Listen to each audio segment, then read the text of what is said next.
Assalamualaikum warahmatullahi wabarakatuh. Selamat pagi anak-anak.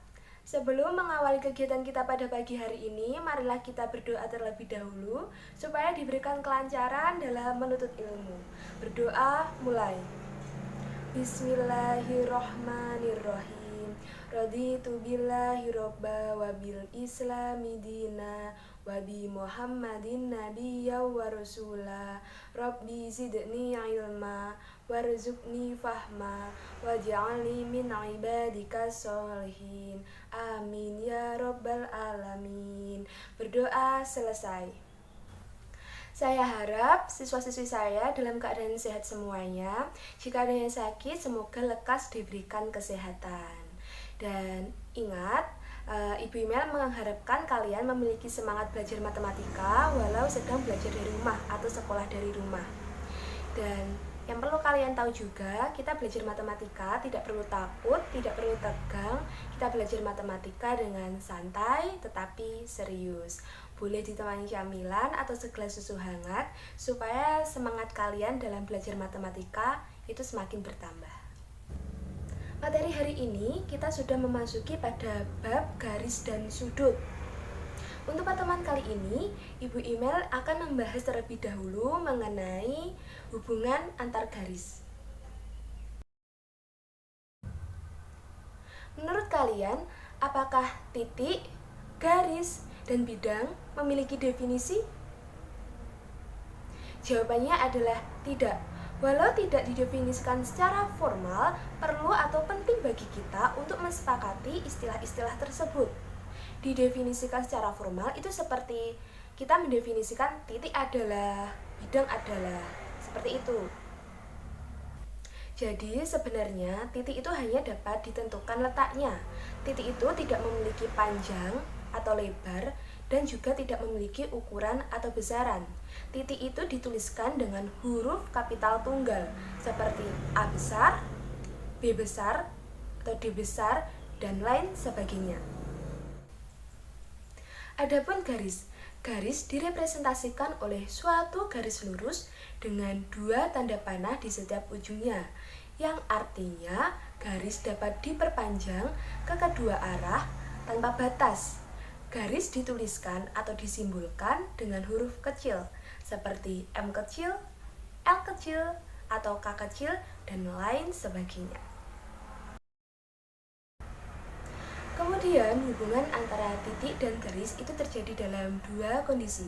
Kondisi yang pertama, titik terletak pada garis, jadi titik tersebut ada pada garis. Kondisi yang kedua, titik di luar garis, jadi titik tersebut bukan merupakan bagian dari garis.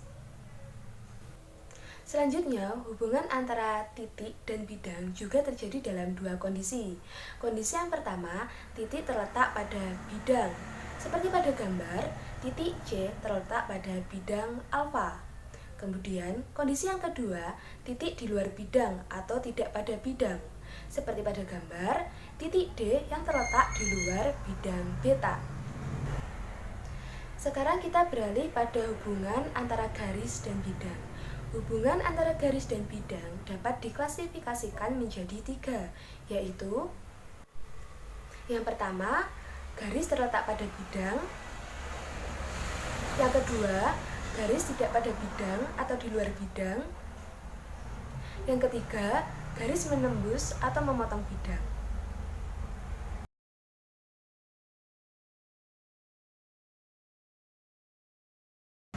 Lalu, titik-titik segaris. Dua titik atau lebih dikatakan segaris jika titik-titik tersebut terletak pada garis yang sama. Berikut ini ilustrasinya. Kalau tadi titik-titik segaris, sekarang titik-titik sebidang. Dua titik atau lebih dikatakan sebidang jika terletak pada bidang yang sama. Berikut ini ilustrasinya.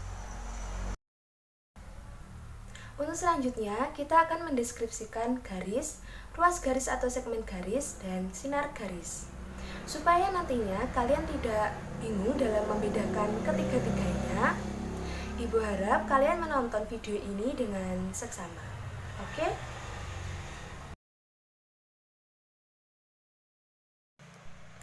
Garis yang melalui titik A dan B disebut garis AB.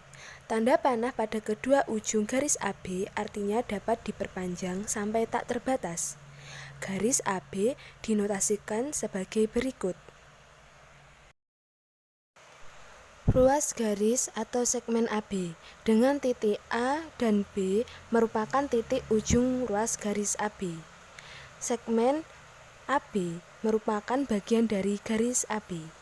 Ruas garis atau segmen AB disimbolkan sebagai berikut.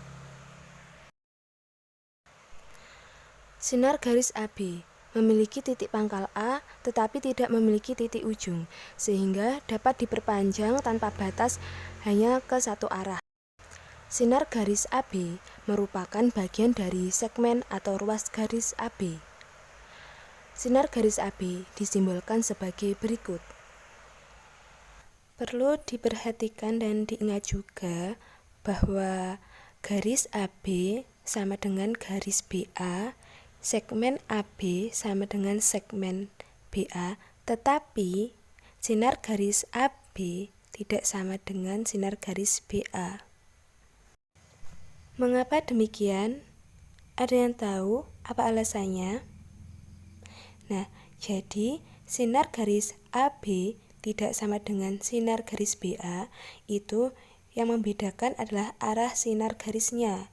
Jika diperhatikan pada gambar, arah sinar garis AB itu tidak sama dengan arah sinar garis BA. Jika titik C terdapat di antara titik A dan B, maka sinar garis CA dan sinar garis CB merupakan dua sinar yang berlawanan. Jadi, arah sinar garis CA dan arah sinar garis CB itu tidak sama.